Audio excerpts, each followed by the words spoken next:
Hi, I'm Rick Soper. This is the third episode of the reading series, and this time I'm going to be reading from my third book, The Stage. Normally I'd read the entire first chapter here, but the first chapter of The Stage is very long and broken down into sub-chapters.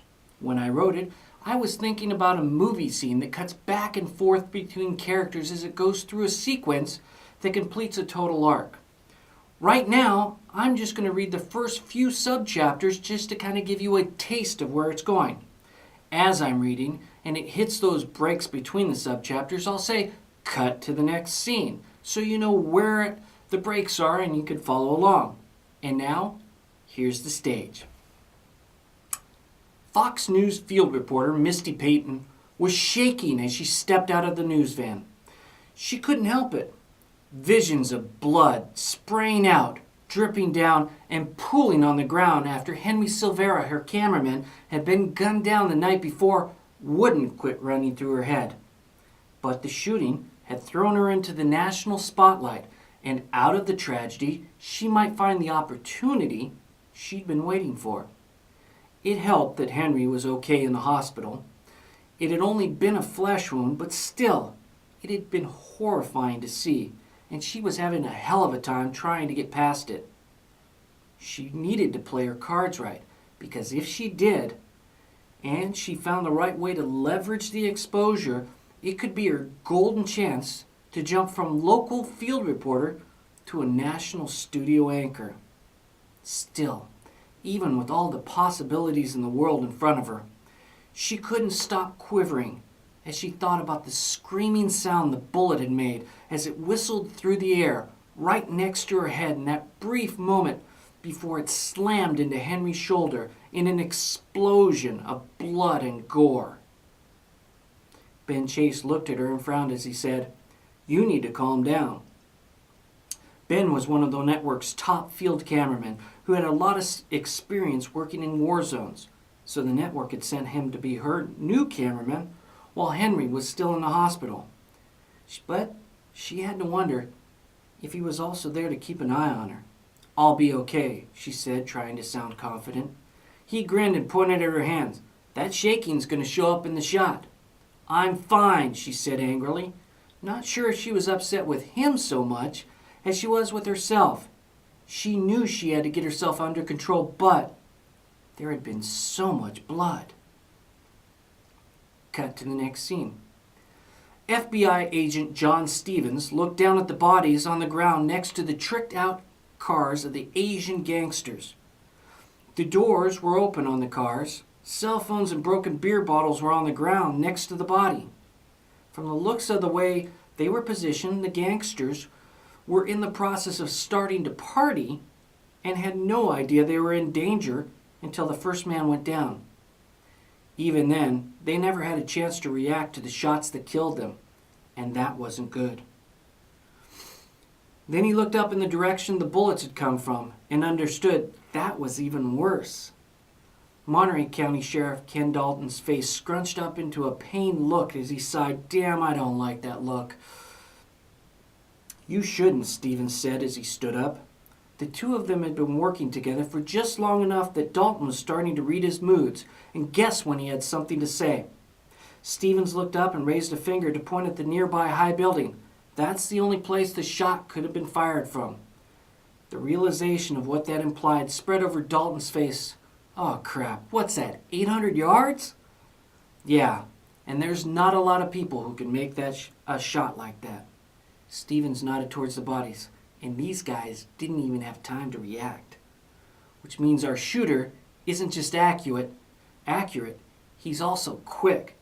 Dalton let the significance of that run through his head before he swore, "Shit." "This wasn't the first time our shooter made shots like that," Stevens mused as he voiced what Dalton was thinking. "Could it have been Gabriel?" Dalton asked with a little hope in his voice. Stevens thought a moment about the details his colleague Max Harris had told him about the vigilante Gabriel, whom he'd chased to Monterey, and shook his head as he said, "According to Harris, Gabriel might have the skills, but so far he's maimed his victims and gone out of his way not to kill anyone. So it doesn't fit his MO. And these guys don't fit Gabriel's victim profile either. His targets until now had been a lot higher up the food chain. Great, Dalton said. Are you telling me we have someone else stepping in and taking pot shots at people? He shook his head. We've got way too much crap going on around here already.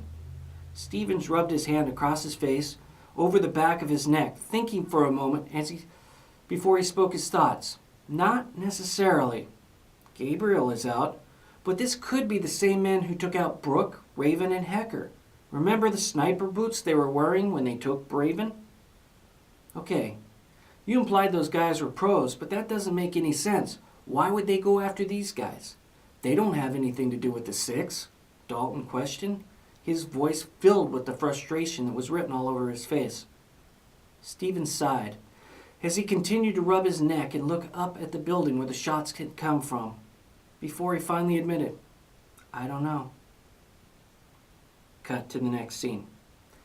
Monterey County Sheriff's deputy, John Franks, had a very skeptical look on his face as he asked the grizzled captain of the charter fishing boat, so, the arm was inside the shark? FBI agent Max Harris shook his head at the bizarre situation he'd woken up to. A shark with a shotgun blast-sized hole in its head, a black man had fallen into the water with the shark, who was now sitting nearby looking as pale as a ghost, his shaking head between his knees as his friend tried to calm him down, and then there was the ship's captain, who looked like a walking, talking catcher's mitt, answering Frank's questions, and Barnes, the ship's deckhand, who was fighting back the giggles as he seemed to think the whole incident was the funniest thing that had ever happened to him. Why Harris was here was beyond him. Sheriff Dalton had suggested that maybe it was related to the body they'd found after the boat exploded down at the wharf as he was chasing Gabriel. But that body, which they later discovered was Bernie Smith's, had been missing a head, not an arm. And that made Harris think that Dalton had seen too much, too quickly, and was starting to make connections where there were none. But at this point, with everything that was going on with Gabriel, Stevens' murder investigations, and now this, Gabriel found himself grabbing for straws and phantoms and anything else that might make sense.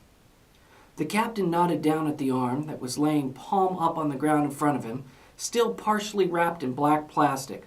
I just thought that big bastard had swallowed some garbage or something. He nodded at the ship's chartered passengers with a grin. And that always entertains the tourists, so I sliced the shark open so they could see, and out pops the arm.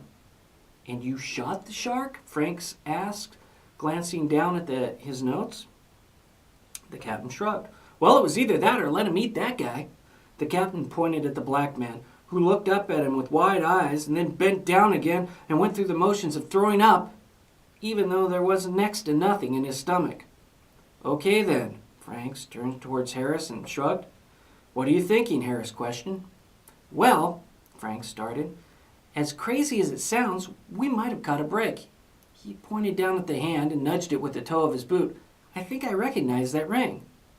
How could you? Harris asked skeptically.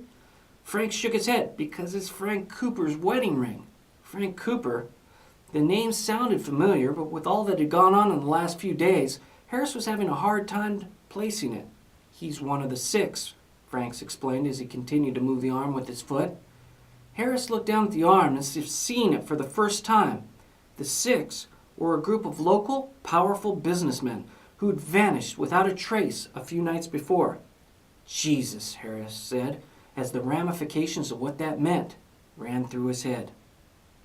Cut to the next scene. Manny Ruiz backed the stolen van out of the garage of the foreclosed house that stood a half-mile up the hill from the Monterey Bay Aquarium as Chapo hung back. Closing the garage door behind him, he hopped in next to the pile of equipment they'd set up earlier. Manny pulled out onto Prescott Avenue and headed down the hill towards the aquarium as he listened to the sounds of Chapo starting to arm the equipment, preparing for their next move. Cut to the next scene. Augie Chavez steered the aluminum boat southwest across the Monterey Bay. Near his feet, under the tarp, was the package he was going to deliver, on which he just flipped the switch so that it was now ready to accept a remote signal. When he saw the green light flash, he turned back as the boat cut across the waves and shrugged off the jacket he'd been wearing to reveal the wetsuit underneath. He slipped off his pants, pulled the dive tanks up from under the tarp next to the package, and pulled the mask over his face. He double-checked the gauges, pulled his fins on, and checked one last time that the boat was headed in the right direction. Before he finally tied the engine into place, revved it up to full throttle, locked it in, and jumped out into the ocean as the boat sped off towards its final destination. Cut to the next scene. Little Sammy walked down the hill away from the stolen car he'd parked on the side of the road with the window open and in through the front doors of the Monterey Bay Aquarium. He stood in line for a few moments, and when he reached the ticket counter, he smiled widely. "One, please." The Asian girl behind the counter looked at him nervously. People were always conflicted by his pleasant tone, which didn't fit in their minds with the tattoos that cut across his face, neck, and hands. But she recovered quickly, taking his money, giving him the ticket, and then pointing down the hallway behind her. "That way," she directed, while she tried to smile. Little Sammy grinned. "Thank you so much." He got in line to have his ticket checked yet again, receiving yet another awkward look. This time he ignored it, walking straight in past the gift shop to his right, under a massive stuffed whale wired into the roof, and finally back through a set of glass doors which led to the tide pool amphitheater. He walked up the cement stairwell to the viewing station that looked out on the Monterey Bay. In the distance, he could see an aluminum boat quickly making its way towards the aquarium. As it approached, he reached inside his jacket and wrapped his hand around the remote control he found there. Well, that was the first few sub-chapters of the stage. I just gave you a taste. Hopefully it's enough to make you want to get some more.